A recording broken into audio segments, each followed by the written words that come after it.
Right after I congratulated Carm on being honest enough to admit that there is such a thing as a lack of belief, I realized that they lied about what a lack of belief meant. So here goes. Matt Slick in the article, "I Lack Belief in God," states the following. Atheists tell me they lack belief in God the way they lack belief in invisible pink unicorns. In other words, they have no position, take no intellectual action, and have no belief or unbelief on the matter concerning God. To them, it is a non-issue. This is why the lack of belief defense we hear from atheists is not logical. It ignores the reality that people categorize concepts anywhere in the range of total acceptance to total rejection. It is our nature to do this. We don't do nothing with information.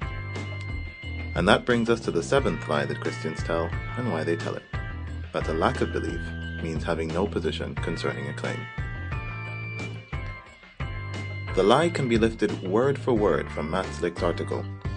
Lack of belief is defined as a non-intellectual commitment or non-action concerning belief. But here are the facts. While a lack of belief can imply non-action concerning belief, in this case it doesn't mean having no position or taking no intellectual action. That's fairly obvious. Matt says that atheists lack belief in gods the way they lack belief in invisible pink unicorns. Is he seriously trying to suggest that rational, sane people have no intellectual position regarding invisible pink unicorns? Or even claim to? I don't believe that unicorns exist, invisible, pink, or otherwise.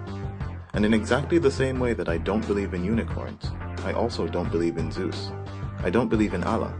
I don't believe in Apollo or Poseidon, and I don't believe in Jehovah. I see all of them as make-believe, and most people would agree with me about not believing in these things. Some people would then make an exception for one of these things, but like me, most people lack belief in most of these things. So what does a lack of belief mean? It means that I don't totally reject the claim as impossible, but having never seen any evidence indicating that the claim is true, I don't believe that it's true. I acknowledge that unicorns might possibly exist somewhere, but I've never seen any evidence that they do, so I don't believe that they do. Same thing for the flying spaghetti monster. Same for cyborg pirate ninja Jesus. Same for Cthulhu. All of them, the unicorns and the gods, might exist.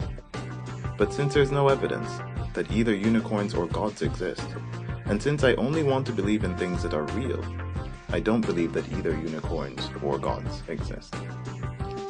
Having no position means something else.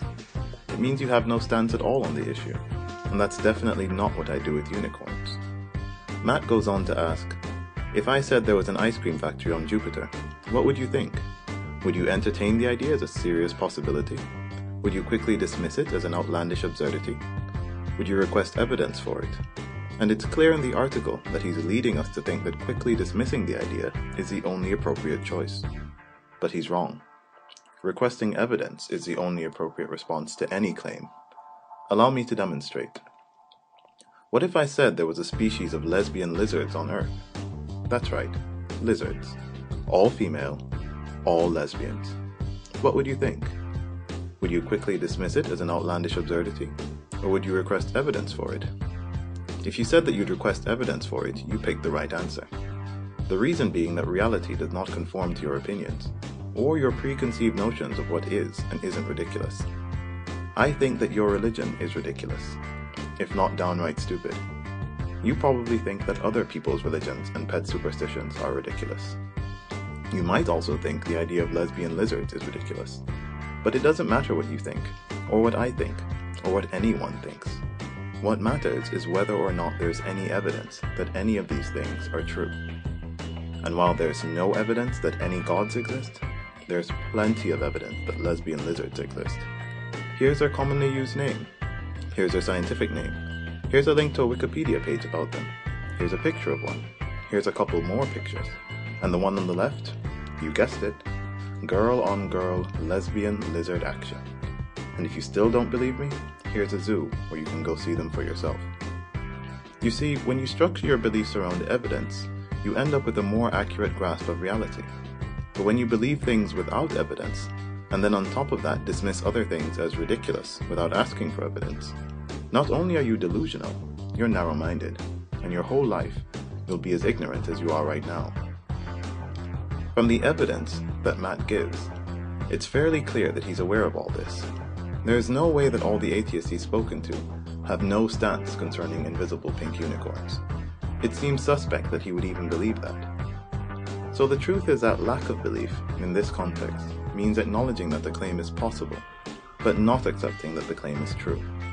In this case, because there's no evidence to support the claim.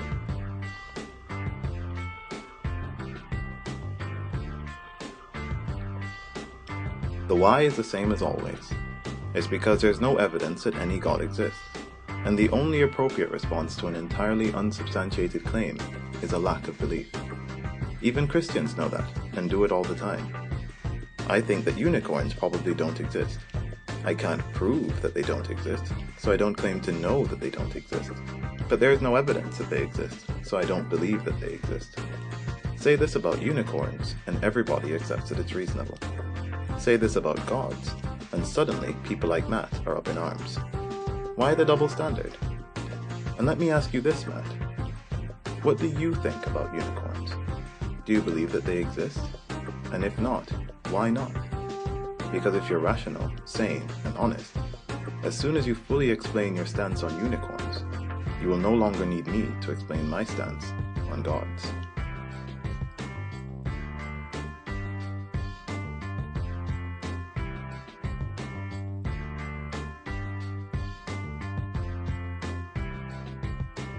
If you know of a lie that Christians like to tell, please send me a message with that lie and I'll make a video about it. Other than that, please rate the video, subscribe, and wait for more. There's more coming.